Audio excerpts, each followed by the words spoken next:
ঈদ যাত্রার আরও খবর জানাতে পাটুরিয়া ঘাট থেকে যুক্ত হচ্ছেন মানিকগঞ্জ প্রতিনিধি আলামিন মাহমুদ। আলামিন, মহাসড়কের কোন কোন অংশে যানজট আছে, এছাড়া বাড়তি ভাড়া নিয়ে কোনো অভিযোগ আছে কিনা জানাবেন আমাদের।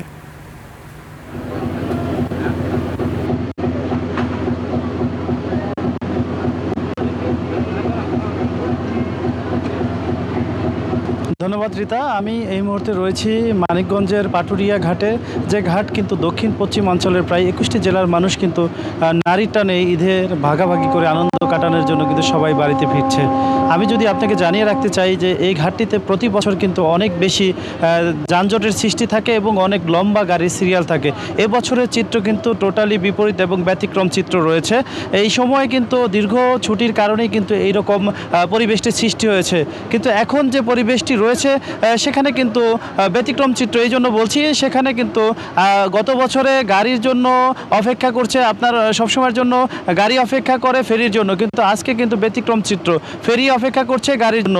আপনাকে যদি দেখাতে চাই, আমার পিছনেই কিন্তু আপনারা দেখতে পাচ্ছেন যে সেখানে কিন্তু এইমাত্র কিন্তু ফেরিগুলো লোড হচ্ছে, কিন্তু বর্তমান যে প্রেক্ষাপট রয়েছে এখানে কিন্তু গাড়ি ফেরির জন্য অপেক্ষা করছে না, সুতরাং এখন ফেরি অপেক্ষা করছে গাড়ির জন্য। কিন্তু দীর্ঘ একটা লম্বা ছুটি, সেই ছুটিটার কারণে প্রত্যেকটা কিন্তু সময়ের আগেই তাদের নির্দিষ্ট গন্তব্য যে বাড়ি তারা কিন্তু সহজেই পৌঁছে যেতে পারছেন। এর মধ্যে অন্যতম একটি কারণ রয়েছে দীর্ঘ ছুটিতে মানুষের সময় নিয়ে বাসের টিকিট কেটে, এবং অন্য একটি কারণ রয়েছে কিন্তু জ্বালানি সংকটের কারণে রাস্তায় কিন্তু গাড়িও কিছুটা কম চলেছে।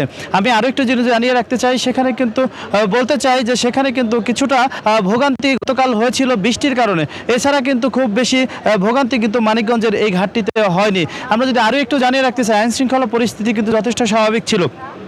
আমরা সর্বশেষ যদি জানিয়ে রাখতে চাই, এখানে ঘাট যে বিষয়টি রয়েছে, এখানে কিন্তু প্রায় 17টি ফেরি প্রস্তুত রয়েছে, সে সাথে 33টি কিন্তু লঞ্চ দিয়ে যাত্রী পারাপার হচ্ছে। এখানে কোনো প্রকার কিন্তু এখানে কোনো ভোগান্তি এই মুহূর্তে এই পাটুরিয়া দৌলতদিয়া ঘাটে নেই। অন্য যে ঘাটটি রয়েছে আরিচা কাজিরহাট রোডেও কিন্তু 5টি ফেরি দিয়ে এখানে কিন্তু যাত্রী পারাপার হচ্ছে, স্পিডবোট সেখানেও কিন্তু যাত্রী পারাপার হচ্ছে। সুতরাং সব মিলে অর্থাৎ আমরা বলতেই পারি যে এবার ঈদে কিন্তু কোনো প্রকার যানজট কিংবা ভোগান্তি ছাড়াই তারা কিন্তু। আলামিন মাহমুদ, আপনাকে অসংখ্য ধন্যবাদ।